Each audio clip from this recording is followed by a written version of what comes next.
Hello, my darlings. It's another wonderful story for you today with lovely Dominique. And Dominique is a wonderful mother. She's been through my Thriving as a New Parents groups, and we often share birth stories in those groups.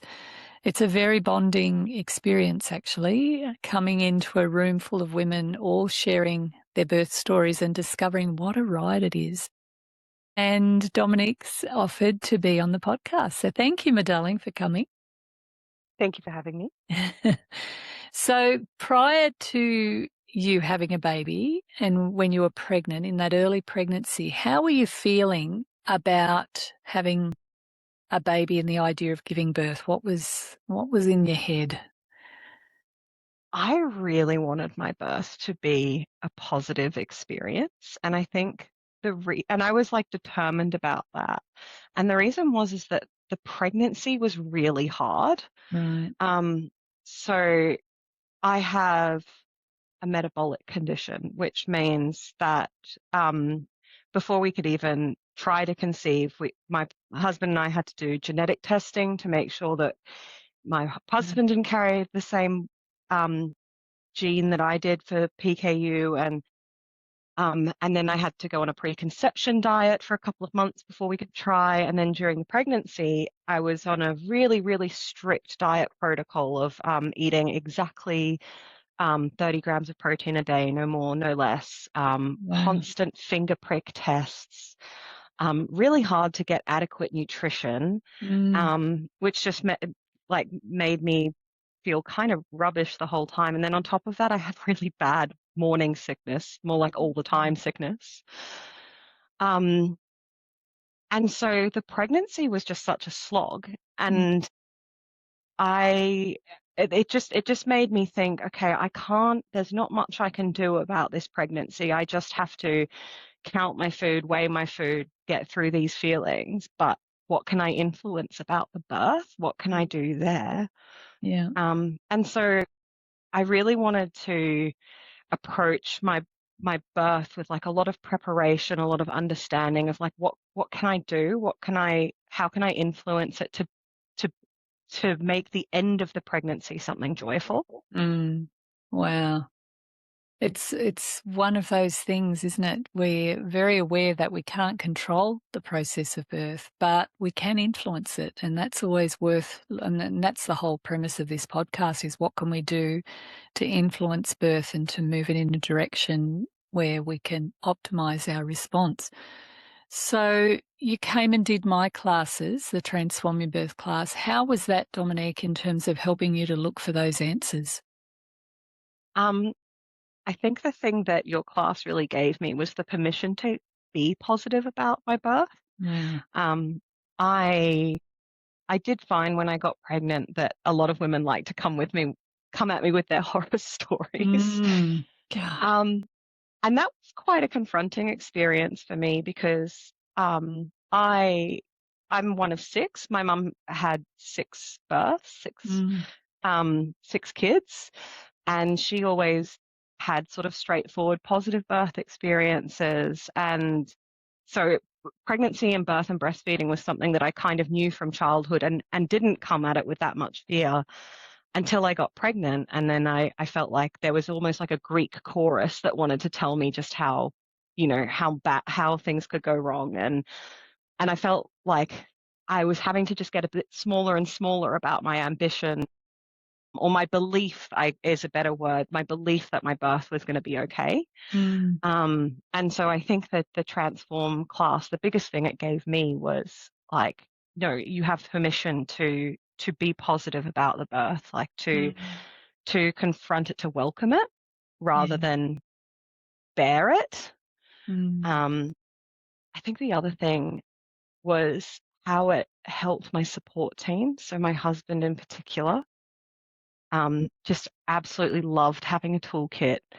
It enabled us, it opened us up to talk about our expectations and, okay, this is plan A, and then what's plan B to Z. Yeah. So when I did end up going to the hospital, he felt very calm and very confident and knew where to direct his energies, knew what to say to me, knew not to ask me things, um, knew to sort of protect that space. Wow. Yeah. That is a game changer, isn't it? You know, coming back to the whole our minds, the part of our mind that dictates the birth process is the subconscious. And the subconscious is wired to look for potential threats. And of course, in pregnancy, you get the amygdala grows as well, which is that threat-oriented part of the brain. And so when people tell you how hard things are and their birth stories that ended up in whatever, um, the mind doesn't know what to do with that, particularly when it doesn't have an antidote or a way of, gosh, if that happened to me, how would I deal with that? Which leaves women in an ocean without a life raft. And I find myself getting so protective of pregnant women in terms of the things that people say but also empowering those women to just push back a bit and say, look, I really don't want to hear your story because every story is so different.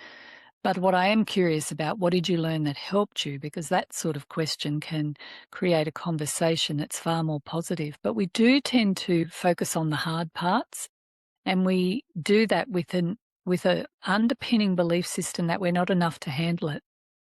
So when women say to a pregnant woman, have the drugs, do this, which, maybe that's appropriate for her birth, well, nobody knows at this point. But I always say to my women, most of the time you don't need it. But the implication is you're not enough to handle it. And these are the sorts of comments and the noise that pregnant women have got to deal with, and that really can burrow its way into the subconscious, so much so that it can create the very thing you're warning a person against, because what you fear, you fuel, and what you focus on, you move towards. And so, darlings, shut the F up about stories that can leave women feeling a little bit ambushed and a little bit like, well, what would I do if that was me?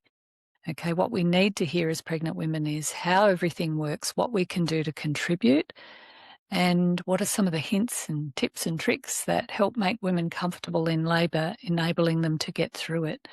So I just wanted to, address that piece because it's very common, Dominique, and it's something that I like to help people to really think about and protect your mindset. Don't just open yourself up to anybody's opinion. And so when you were going into labour, how did you feel? I definitely felt excited for it, but there was fear that I had to let go of, that I noticed a lot when I was doing the meditations and doing the practices. Yeah, tell me more about that. I think the primary thing for me is that I did have a friend who passed away in childbirth about 4 years ago, and I found that really affecting. No. And I missed her a lot when I was going through my pregnancy, and I think that was the thing I think that was stuck in me, that I was holding on to, was that that emotion, that grief. Yeah.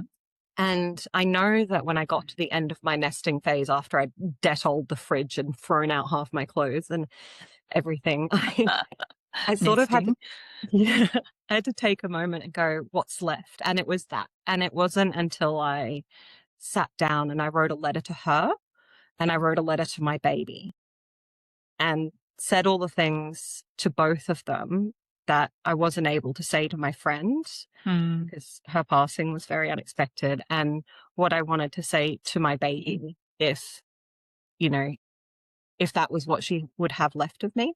And I know it sounds quite heavy to talk about, but for me, I really had to release that. I really had to trust that everything was going to be okay, and that I could put this into these letters and work through that. And I think that was kind of like the final frontier that allowed me to then relax and settle and start thinking, okay, I'm going to go find my baby now. Oh, I love that last comment. I'm going to go and find my baby now. How beautiful. That's a huge experience, and like seriously rare that we lose women in childbirth now. So there can be very specific things that happen that get lodged, obviously, into your mind and into your heart around that. And what you did of acknowledging it and giving voice to it is a really important step towards actually being ready to give birth. Often what women find at the very last stages of their pregnancy, they'll find that they might have, done the course or done a course and the practices, and they've been feeling really excited, and then they start getting wobbly again. And I see that it's a very common thing because there's a part of you that knows you're walking into the great unknown. You're walking into the mystery. And our little minds love to be in control of everything, and the reality is we're in control of very little. I So, agree. yeah, so that And wobbliness is an important step to go through in order to really release whatever is, in your words, beautifully said, the last frontier. Yeah. yeah. And I think one of we'll get to it, but one of the things I really felt in my labor is that the veil between this world and the next was just thin. Mm. And I felt it getting thinner as I sort of approached my labor. And I think that's why I felt really called to have that conversation with my friend. Mm. And I think definitely in my labor as well, like my body was here on earth, but my mind was not. Mm. And it was weird. I just sort of felt the sort of thinning of these two worlds. And it sounds a bit wooey, and I'm not a very wooey person, but that's really, I think I sort of had to reckon with that a lot through Mm. pregnancy and labor. I think we should be wooey. Just because birth is beyond the rational, it's beyond the logical, it's beyond the evidence, it's beyond the science. It's something that has a depth to it that has evolved through creation, and there are aspects that we can't measure and quantify, and sometimes even see, touch, hear, feel. It's something that's even deeper than our senses. And so I love that you've actually raised that, Dominique, because I know that that experience as well of feeling like you're very close to something that's beyond the here and now. These altered states that women can go into, the sensitivity is so increased. And of course, the cortex brain has been decreased, it goes offline. And so our capacity to access other experiences and realms of reality can be enhanced. And I think that's what you're talking about. So how did your birth unfold? Tell us more. It was it started I guess in the early morning, and I'd prepared for, okay, I'm gonna, sleep when I can and stay upright and da da da da. So I started to feel kind of quite strong contractions about 5 a.m, and I got up and I put my TENS machine on and went back to bed. And about an hour later, I was like, I can't stay in bed anymore. I have to be up.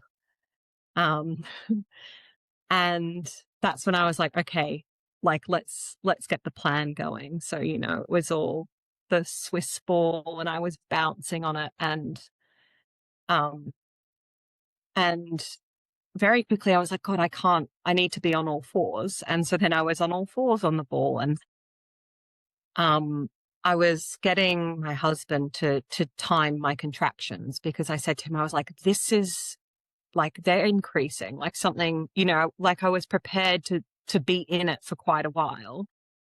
And I felt it was like an earthquake, like there were tremors. And then it was like the ground was shaking, and it was getting bigger and bigger. And I was like, no, I think I need you to time this. Which he did. While I tried to sort of, make myself comfortable, which was, putting on nice music and swaying and rocking. And I had a happy place visualization, which for me was, and this was what I found when I did that meditation in your course. For me, it was Noosa Beach, which was where I learned to swim.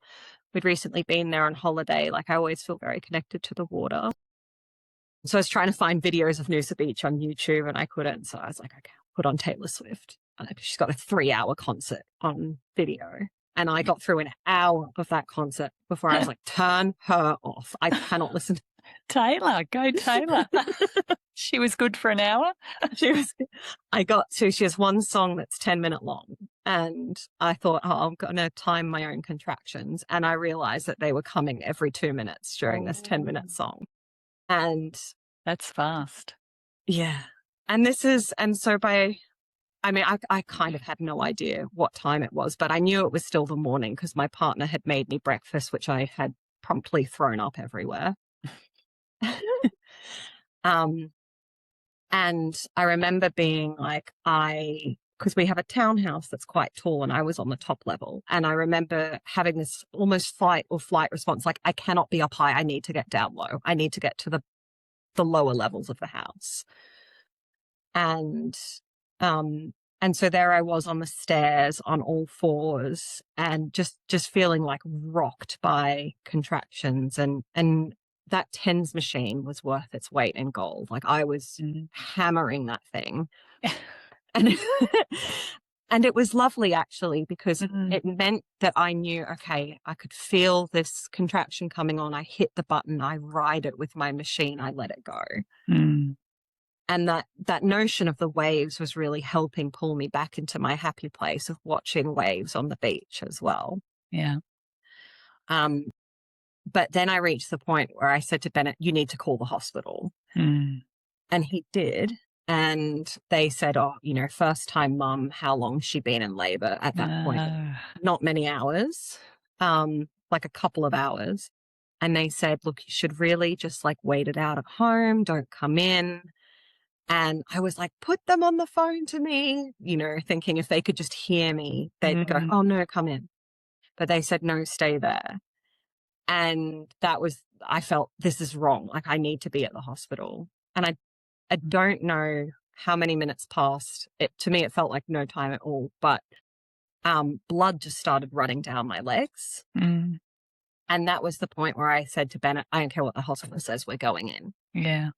And so he called them and told them that. And they said, oh, look, if she needs pain relief. And he's like, she doesn't need pain relief. She needs to give birth. I'm getting in the car. We underestimate the speed of first-time labours, and there's no exact science to it. Yes, it can take longer to thin out the cervix. It's why first-time labours do typically tend to be longer. But that's not true for every woman. Some women's bodies are just like, yeah, we're opening.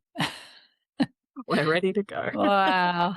So that car trip must have been pretty intense. Yeah. Luckily, we're a 5-minute drive, if that, from the hospital. And I had the song that I was going to play, and I played it twice before we got to the emergency department.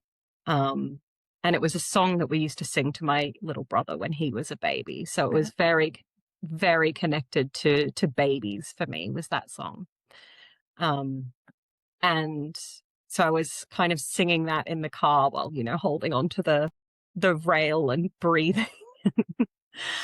And I got to the emergency department and had a contraction the minute I opened the car door. Had another one in the emergency room, another one, at the cafeteria before you get up to the birth suite at the North Canberra Hospital. And I remember this is the last conscious decision I made where I had to think, am I going up in the elevator or am I going up in the stairs? Yeah. And I thought, I cannot wait for the elevator. That is going to be agony. And I gathered all of my strength and just sprinted up the stairs. Wow. And I remember getting there and, the midwife came out to me and asked me for my green book. And I put my finger up to silence her while I bent over and had a contraction. Then handed her my green book and she was like, okay, we're going straight to the birth. Wow. And from then there was very little left of me in the room. I was aware of things that were happening around me, but I had gone completely into labor land at that point, I think. I remember, like, we had a birth plan. I had a beautiful student midwife as well. And after I did your course, I sat with my student midwife and the booklet you get in the course and sort of talked her through, these are all the things that I want. And so between her and Bennett, they were so good at controlling the energy in the room. Wow. And I don't remember being asked this, but apparently I was asked, are you aware of your pain relief options? Uh, and my husband was the one who said, she knows, stop asking. And they did. And it was beautiful. Because the thing is that you're so suggestive. You're like a little lamb almost, like you'll just go anywhere with whoever is shepherding you. Yeah. Yeah. And so, you know, the I was very like clutching my TENS machine, like, don't take this away from me. And it was my student midwife who said, would you like, how about I put you in the shower? And I remember feeling just like a little child, like, yes, I would like to go in the shower. Mm. Um, and, and so that was good because I felt like I could just sort of let the people in the room handle what was happening in the room while I while I went and found my baby. Yeah. Oh, I loved what you said about the suggestion, how suggestible we are in labour. We don't have that rational brain on track, so we're very, very sensitive to anything going on around us. And when somebody says, oh, do you want the gas? What gets translated to a woman in labour is you're going to need the gas. And that's why one of the things we suggest to families is to say, please don't offer us pain relief. We'll ask for it if we need it, because we don't want seeds of doubt planted into this mind of a woman. And that extends not just to that, but anything that they say, even an expression on their face can influence a labouring woman. The best way to deal with that is to go inward, is to either close your eyes or not really tune into what the other people are doing, knowing that you have a partner who can handle, questions and things like that, and enables you then to surrender into labour land. Dominique, can you tell us what labour land was like for you and what you were doing with your mind in that space, or if anything? Yeah. So because I didn't know at the time how quickly my labor was progressing, I had some sense that it was going quickly, but, Mm. you know, time stops. What I do remember was the sensations being thick and fast. And Mm. um, there was, I think, a play between my conscious brain and my subconscious brain. And there were different times when each one was activated. So when I was thinking consciously, it was like I could feel this contraction coming on. I'm going to ride the wave. And then I would visualize myself going up a wave and down the wave. And that I think really helped my subconscious kick in, so that once I practiced that a few times, Mm. I did literally feel like I was rocking on the ocean. And the other thing for me is these little mantras I had in my head, which is, this isn't bigger than you because it's coming from you. Yeah, I love that one. That's an Ina May Gaskin quote. Your contractions cannot be bigger than you because they come from you. They come from your body. Yeah. Mm. And that was like really powerful for me, because Mm. there was not a lot of relief in between the contractions, really. Yeah, Um, and so it helped me think, this can't break me. Like, this is my body doing what it has to do. yeah. And I also, the things you recall in labor are really funny, but we also did the hospital birthing class where they sort of semi-inflated a balloon and then put a ping pong ball in it. And then you squeeze the top of the balloon until the ping pong ball comes out. And the sort of lip of the balloon expands as the ping pong ball comes out. And they say, the ping pong ball is your baby and the balloon is your uterus. And this is what happens as it squeezes, it dilates and lets the baby come out. And so every big contraction, I was just kind of thinking of that ping pong ball coming out of the balloon, which sounds nuts, but it just helped me trust that my uterus was doing what it had to do. Yeah. Um, Nice, nice. That's when we can, um, pull together ways of helping the mind to deal with whatever it is you're dealing with. That is your superpower, is the power of the mind. And it can make you and break you, though, too, because if you're sitting there focusing on the pain, the pain, the pain, you're going to get more pain.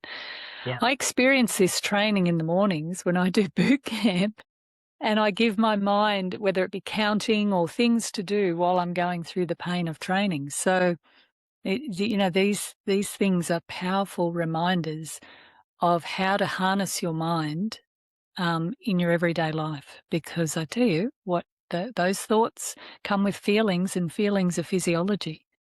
Yeah. Mm.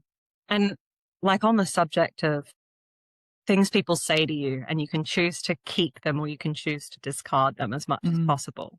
And one thing I kept with me was a friend who told me that she pushed before her body was ready, and it had bad consequences for her. Mm. And I was so glad she told me that story, because I recalled it in labor. Like, I recalled it when I was, I guess, transitioning, and I was thinking, God, I just want this to end. God, I just want to push. And I almost saw her in front of me saying, don't do it. Like, wait, let your body do it. Yeah. And that was, this is kind of what I mean about your mind is just kind of finding different things to focus on and pulling them up. And I think I was just like, it's like I had 100 angels there in the room with me, giving me the right things to focus on. And I think that was one of them. Wow. Very good. Tell us about the pushing phase. So, the pushing came really soon after my waters broke. So my midwives told me, your waters are going to break. You're going to feel a lot of relief. And I thought, oh, thank God. And then I was just like ready for my waters to break. I was in the bath at this point and my waters broke. And like 2 minutes later, was like, I want to push. And they, midwives were working with me on that.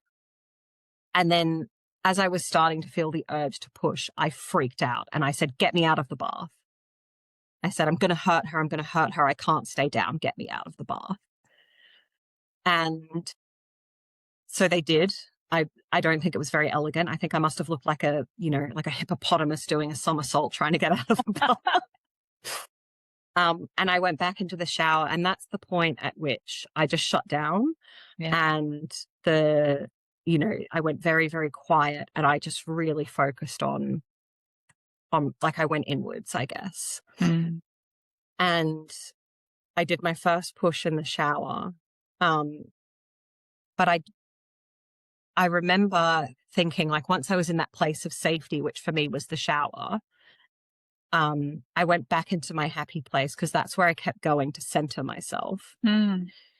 And like I said, it was Noosa Beach. It was this empty beach. The sun's low in the sky and I can see the waves. And I had envisioned each contraction as a wave coming that, I sort of moved with the wave and it came back. And at that point, I started to realize that that my daughter was in the sunlight that was dancing on the waves. Oh, what an image. And I remember like letting the waves like wash over me, and talking to the sun and saying, are you ready for me now, darling? Like, let me know when you're ready. Oh. And it was at my first like push that I felt her call to me. And I've envisioned myself stepping into the water, and I thought, I am going to let this water consume me, and I am going to gather it all up and hold my baby in my arms. Oh my goodness. Dominique, I've got goosebumps from head to toe. I can't tell it without crying. Like, it's just, it's such an emotional feeling. And that's kind of what I mean about there was this other world that I was in, and my baby was there, and she was coming to me as well. And it was like piece by piece, wave by wave, I let her come to me, and I really still very viscerally remember that feeling of stepping into the water to receive her. And yeah, I think I think that was really powerful because it was at that point where I needed to push that my conscious brain switched off. It left the room. It was gone. There was no more mantras, nothing. There was just me and the waves and the sunlight and my baby. Wow. My goodness. And I wasn't pushing for very long. Yeah. I do remember I gave it a good few goes in the shower and then I felt exhausted and I said to the midwives, I need to go lie down. And I lay on the bed with the peanut ball and I didn't actually do much for very long. I think I spent about 15 minutes just lying on the bed, recovering my strength. And I had this sense of like, you need to rest because she's coming. Mm-hmm. And I sort of did that for about 15 minutes. And then while I was resting, one of the midwives said to me, at some point, I'm going to tell you to slow your breathing down, and I need you to listen to me when you say that. And there was not a lot of things that I was sort of taking in, but that was one thing where my brain was like, right, that instruction, follow that instruction. Yeah. The midwives were really hands off, and you know, the only thing they were doing was that they were putting the Doppler on to measure the fetal heart rate. And after like one particularly big push, and I remember it being really, really intense. So intense that I bit my husband's hand and he said, absolutely not, and went and got me some birth combs. He was like, I'm not here for that. What's he complaining about? Oh, but God, I loved those birth combs. They were great. But after that push, my heart rate dropped and so did my baby's. And so the midwife came to me and said, we need to put a monitor on you because Bobby's heart rate is dropping. And I remember thinking, go away, I'm swimming. Like, where? But I said to her, do not put me on my back. I will not go on my back. And she said, no, let's just turn you over. So instead of being side lying on the bed, I turned over so that I was sort of on all fours, gripping onto the back of the bed. Yeah. And they got the monitor on. As soon as it was on, I said, I'm pushing. And I did. And that, like I said, that was the moment. Like, I'd have these little conscious moments in the room where I would be interacting. The minute I started pushing, I was gone. I was back in that happy place. And that was the moment where I was like, I can feel my daughter. I could literally feel her at that point. I could feel her head in the canal. And I thought, I am this close to pulling her out. I had a vision of myself pulling her from the waves and bringing her to my face. And that was the point where, and this was, I think, just such a mystery to me that even though my entire self was in that visualization, I could hear this distant voice saying, I need you to slow your breathing. Because at that point, she was crowning. And so I followed the instructions without really thinking about it, just soft little breaths. And she just came out all in one go, just one beautiful little slippery slide. Wow. Wow. And I remember feeling that happening and going, oh my God.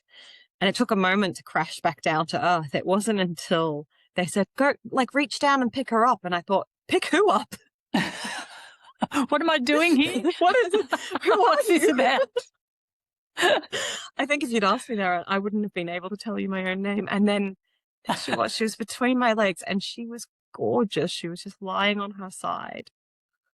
And I think I just remember that visual constantly of looking down and seeing my beautiful girl between, on the bed between my legs. And I thought, oh my God, that's my baby. And I had felt the whole thing as just like an eruption. And then she was there and it was just the best moment of my entire life, I think. Wow. Wow. And so I love that your midwives were very hands-off, because that sends a powerful message to the mother that there's nothing wrong. And when she was born like that, did you then pick her up? I did. Wow. I picked her up and I must have had a bit of help because I'm sure I was shaking. But we put her to my belly so that she could crawl up. And I think my husband was completely transformed by it as well, because in the lead up, he sort of said, I'm not cutting the cord. I don't like blood. And then he himself was overcome with emotion, and they offered him the scissors, and he was right in there. He couldn't. He was a lot braver than he thought. He was. He was caught up in that moment. I mean, goodness me.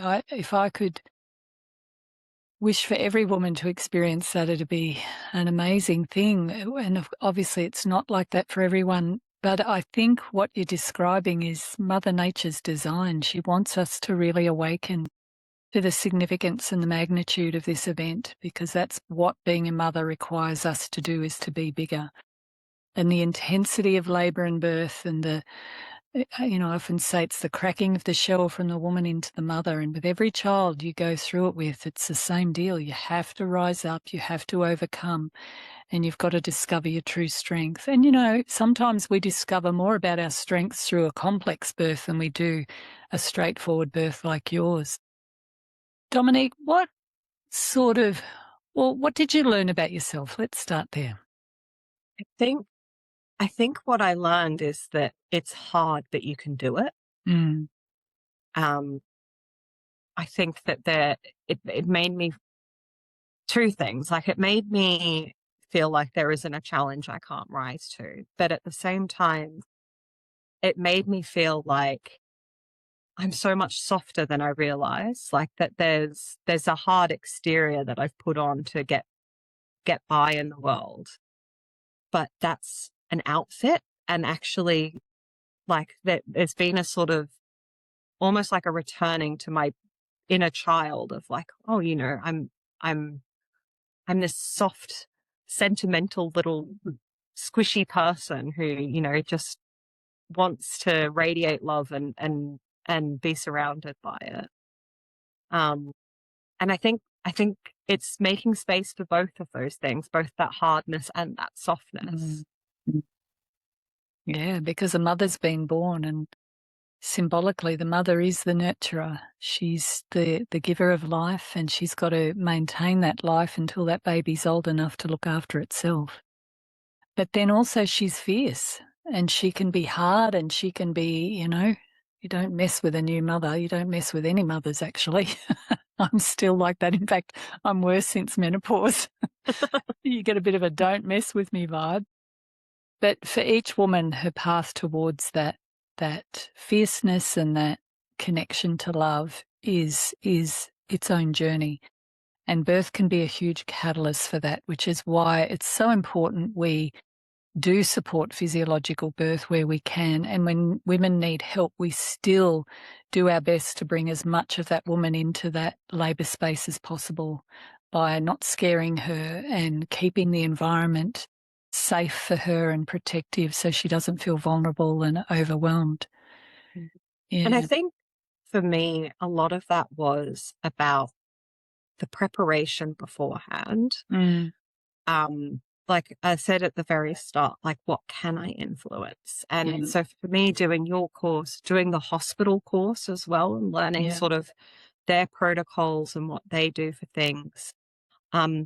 I bought the birth map as well by Catherine Bell, and my partner and I used to sit there rolling the dice and go, okay, what are we going to do if we have to go to an induction, or we have to do this, or we have to do that? Yeah. And like I said, that really helped my partner know where he had to step in and what he had to, what his role was on the day. And that's why I think for me, I mean, I picked the happy place because it was the meditation that most deeply resonated with me. But I also felt like that was one that I could take into any kind of birth, is that I had that imagination, that ability to visualize it. Yeah. And it was a place I could keep returning to. And I was happy for it, because in a fast labor, like there's not many breaks. Mm. I thought I'd be doing the labor dance. I thought I'd be putting on nice CDs and smelling aromatherapy, and there was not, like, it was go to woe. Yeah. Um, Wow. How long was the birth all up? it was a touch under 7 hours. Oh, yeah, that's fast. Mm. Yeah. Yeah. And I think as well, like I was lucky to have the right team with me. Mm. I think having my partner really prepared really helped. Having my student midwife really prepared as well. I wasn't in the continuity program. So I had to just trust on the day that I was going to have the right midwives in the room. Mm-hmm.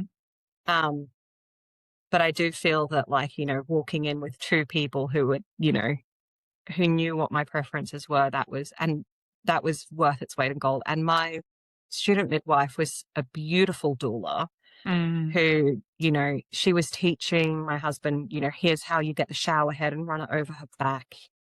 Mm. Were the ones who were telling me when I said, oh, I can't do it. They were like, you're already doing it, they were like keeping the space in the room. And my student midwife in particular really protected me after birth as well, Mm. with the delivery of the placenta, Yeah.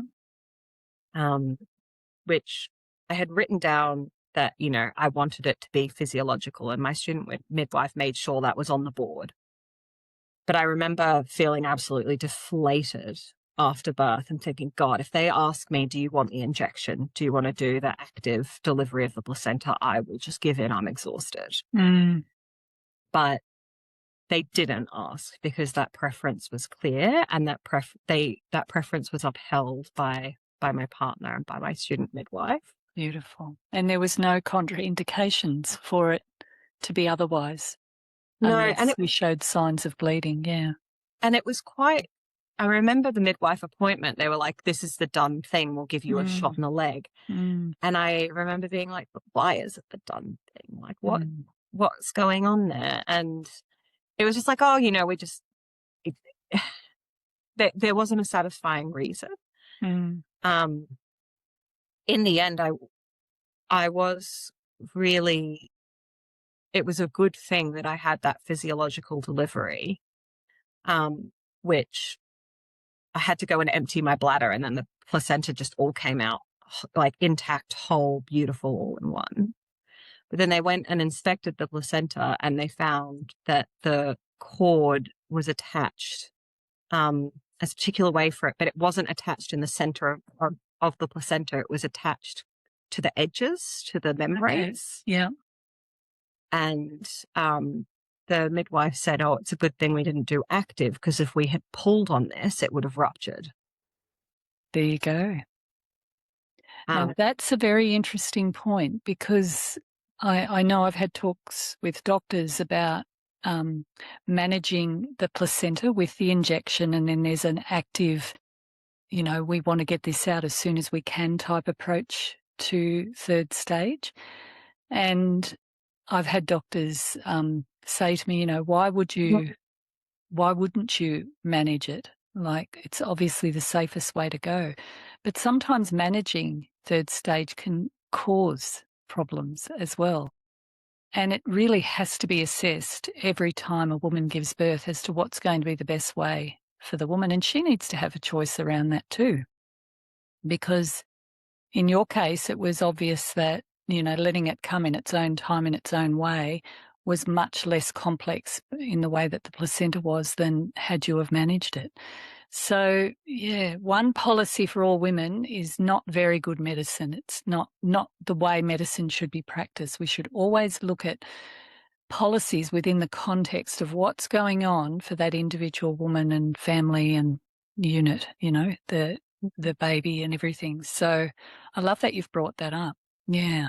yeah. And I think that was my philosophy approaching birth. I wasn't necessarily wedded to one kind of birth over another, but I did Yeah. sort of think, it was like, I don't want to add things unless I have to. Yeah. It was, let's see kind of Yeah. what happens if we do nothing first. do a wait and see. Yeah. Yeah. Yeah. Beautiful. So what advice would you give to a pregnant woman? Do the effing practices. That's my favourite tagline. Do the effing practices, people. They are so powerfully designed to work with the mind and also the stress response to downregulate stress. So women can move into deeper states of relaxation, which means they're less likely to be triggered in their labour, and, you know, they can keep their body responding optimally to the birth process and optimise the release of those performance-enhancing feel-good hormones. Yeah. I think what I would have wanted to hear as a pregnant woman is no birth is guaranteed, but it can be a beautiful thing. Yeah. Some of the best advice I received was just only listen to positive stories. Yeah. Surround yourself with that. I think preparation really helped me because it helped me surrender on the day. Mm. It helped me think, okay, I can just let go. I can just go and find my baby. And that's my job, and that's all I have to do. Yeah. Um, I think, you know, I felt like a little bit insane in the read up with all of the preparation that I was doing, but then I was so well, not particularly relaxed in the middle of a contraction, but, you know, I was surrendered in the day. And it's just that your mind is so powerful and your body is so much stronger than you can even comprehend. And your mind's just the greatest tool that you have. So, you know, give it its ammunition. Like, let it work with you. Well said. Well said. Well, my darling listeners, we've had a really powerful story to hear today of a very straightforward vaginal birth, a physiological birth in every step, which can be rare these days. I think also Dominique's helped us to see the power of what it is to prepare, to have a partner who knows what they're doing. And by the way, if you can get a student midwife or a doula, student midwives are doulas without the price tag, but having that extra layer of support, particularly if you don't have your own continuous caregiver, if you're not sure who you're going to get on the day, that continuity can make a big difference, which then allows the labouring woman to just surrender. I think Dominique's story also around the preparation of the emotional state of what is there to be reckoned with prior to birth. And in Dominique's case, she had a very, some things that she needed to deal with within her own subconscious that raised those fears came up at the very end, which is really, really common. And she acknowledged that by writing letters, talking about it and bringing it to the surface. And ultimately, she was able to harness her mindset to really work with the process to help her to get through and to help her to discover that she is so much bigger than what she thought. So a big thanks, Dominique. Is there anything else you want to finish with?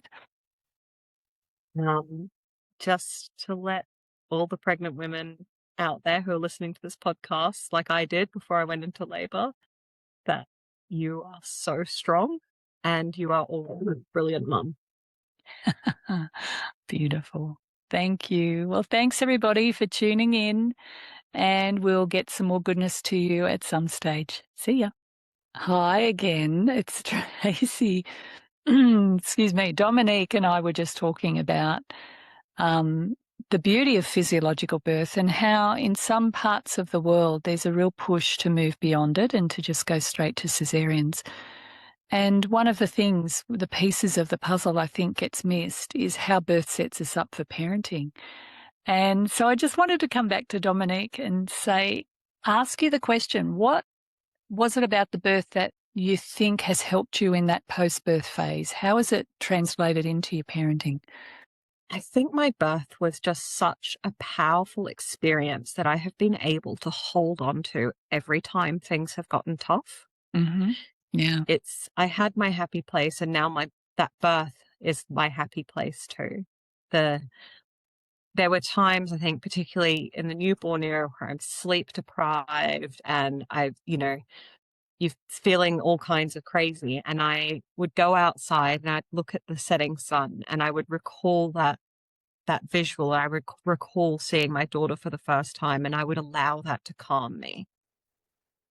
And I just feel so privileged that I got to have this beautiful experience that I'll hold on to for the rest of my life. This powerful moment that I did have to surrender my body. I had to, that it was the most intense physical sensations I've ever been through.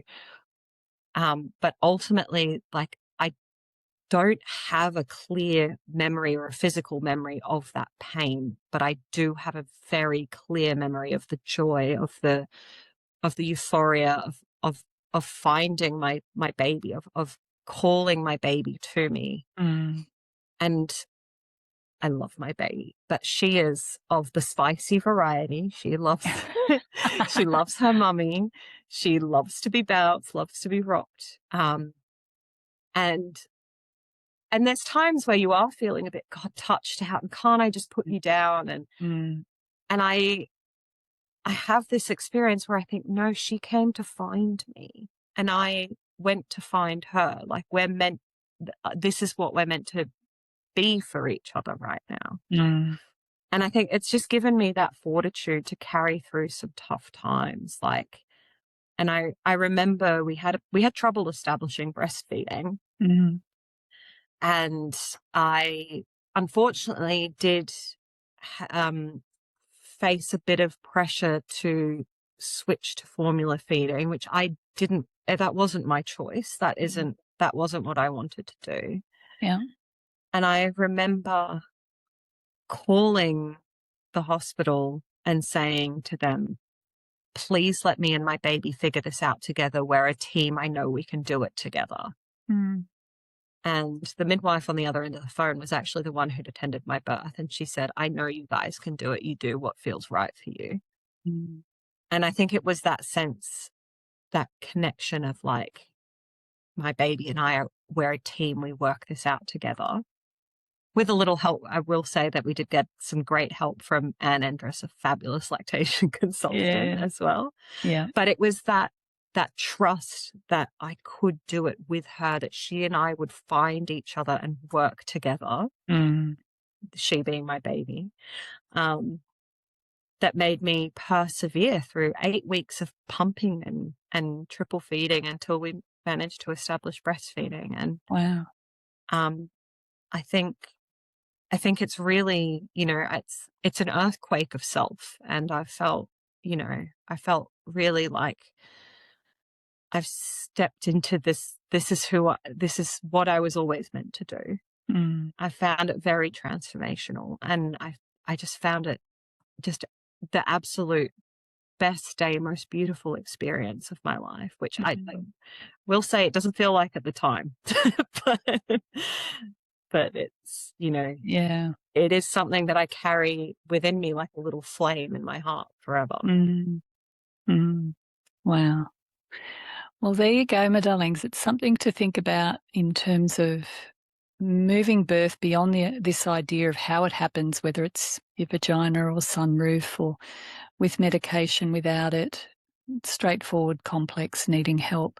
Whatever version of birth comes your way, it is an opportunity for you to discover your mettle and your fortitude, your capacity to keep going, because that is what parenting demands of you. And I've always said, and there's an episode just on this, that what you learn for birth is setting you up for parenting. And so for us to move as a civilization, to move away from physiological birth towards surgical birth as being the safest option needs to be reconsidered. Unfortunately, a lot of people who are behind those sorts of decisions have never seen physiological birth in its total power long term, not just in the birth moment, but how that then sets the mother up. They don't necessarily realise that there's more going on than what we can measure and see and feel. So a very powerful episode. I hope you don't mind us coming back on with that little piece. Thanks for listening. Bye.